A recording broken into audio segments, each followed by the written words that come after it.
you enlighten us? You actually, because Harry was telling us where you met. I'm saying, he said we were alive when we met.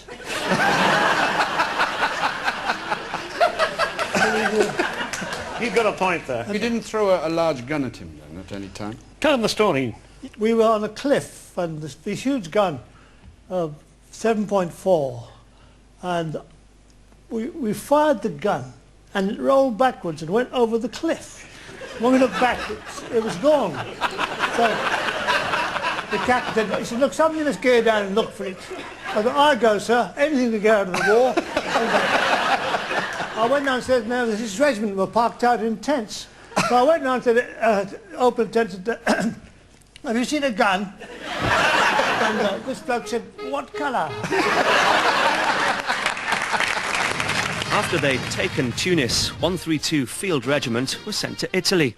There, Harry joined the divisional concert party. Performing sketches night after night alongside female impersonators and comedy vicars, he realised he'd found his calling.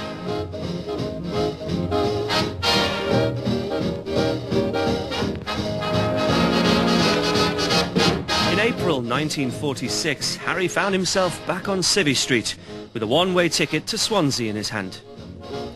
A few days after he'd been demobbed, Harry went for a night out at Mumbles Pier Dance Hall. He was going through a Canadian phase at the time, wearing a lumberjack shirt, putting on an accent and pretending to chew gum. But he must have been doing something right, because when he asked a pretty dark-eyed girl called Myra for a dance, she said yes. Do you remember the dance hall at the Mumbles near Swansea? Of course. Yes. I met my wife there. Yes, that's where you met your wife to be. Come in, Mrs. Myra Secombe, please. Myra!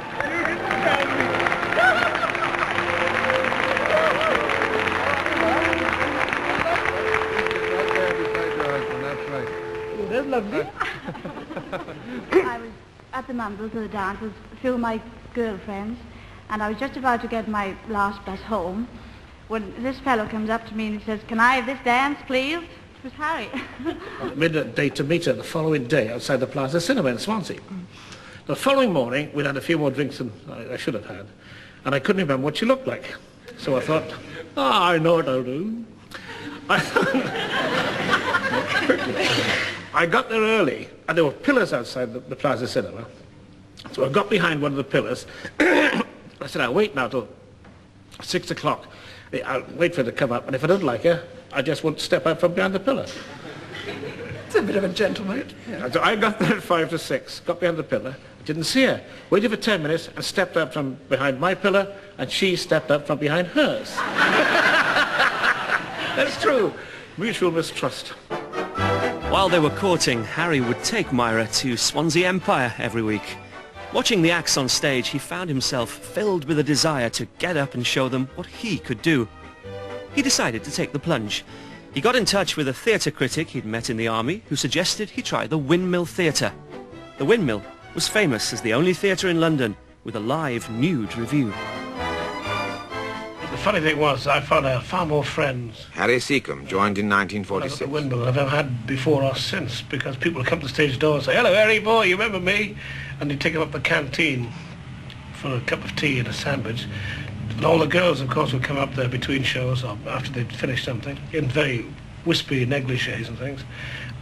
Anybody come in from outside would sit there and go, "Oh, yeah, oh, look at..." And you couldn't really conduct a normal conversation because they weren't listening at all. My brother's a vicar, and 4 of his clerical friends came at odd times to see me. Well, odd times, they came about 4 times a week. With 6 shows a day and an audience that didn't come for the comedy, the Windmill was a tough training ground for a young comic. Harry got through it with a routine he'd dreamt up in Italy, the shaving act. First of all, let's take a small boy shaving for the first time.